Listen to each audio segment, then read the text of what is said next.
Bonjour, je m'appelle Marc, je suis data scientist chez iWish que j'ai rejoint il y a 2 ans et demi maintenant. Auparavant, je travaillais dans un cabinet de conseil spécialisé dans la planification des transports où j'ai exercé pendant une dizaine d'années. Le métier de data scientist chez iWish consiste essentiellement à développer des services dans le cloud. Ces services, ils ont vocation à permettre à nos utilisateurs d'être en permanence dans ce qu'on a appelé la zone de confort, qui renvoie à une notion assez générale qui comprend par exemple le fait qu'on dispense à tout moment le juste niveau d'assistance au niveau du moteur, mais ça va renvoyer aussi à l'idée que les services et l'ergonomie générale de ce qu'on propose chez iWish est extrêmement fluide et extrêmement simple à utiliser. Côté technique sur le back-end, on utilise essentiellement S3 pour le stockage des données avec un data lake qui est construit en Apache Parquet. On utilise également des bases de données SQL, en particulier PostgreSQL. Les services eux-mêmes sont construits essentiellement en Python avec une petite partie en Java.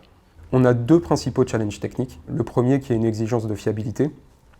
On a des milliers de vélos chez nos clients, on ne peut pas se permettre d'avoir un niveau de panne important, et si niveau de panne il faut qu'on soit en mesure de le corriger à distance. Le deuxième challenge, c'est le fait qu'il faut arriver à faire parler l'ensemble de notre écosystème ensemble. Et cet écosystème, il comprend d'une part le back-end, qui est ce sur quoi je travaille prioritairement, mais aussi le vélo qui embarque une partie de l'intelligence, et puis les applications.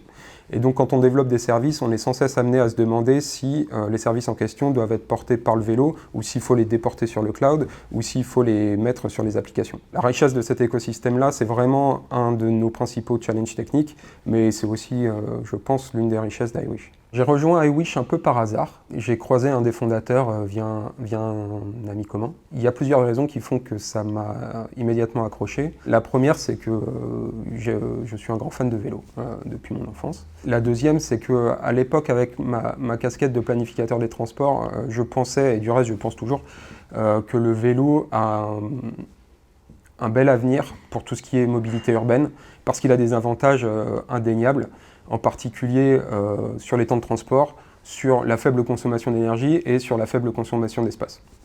Donc je pense que c'est un produit très performant qui va à l'avenir être amené à se développer. La troisième raison, elle est liée au fait que ça me donnait l'occasion de travailler sur un objet concret, chose qui n'était pas le cas dans mon métier précédent, où je faisais de la planification et où donc je réfléchissais à des projets qui avaient pour ambition d'arriver dans plusieurs dizaines d'années. Aujourd'hui, c'est complètement différent. Quand je veux tester quelque chose que j'ai développé, je l'envoie sur un vélo, et puis je descends dans l'atelier, je prends un vélo, et je vais pédaler, et j'ai le résultat directement. Et ça, c'est vraiment génial.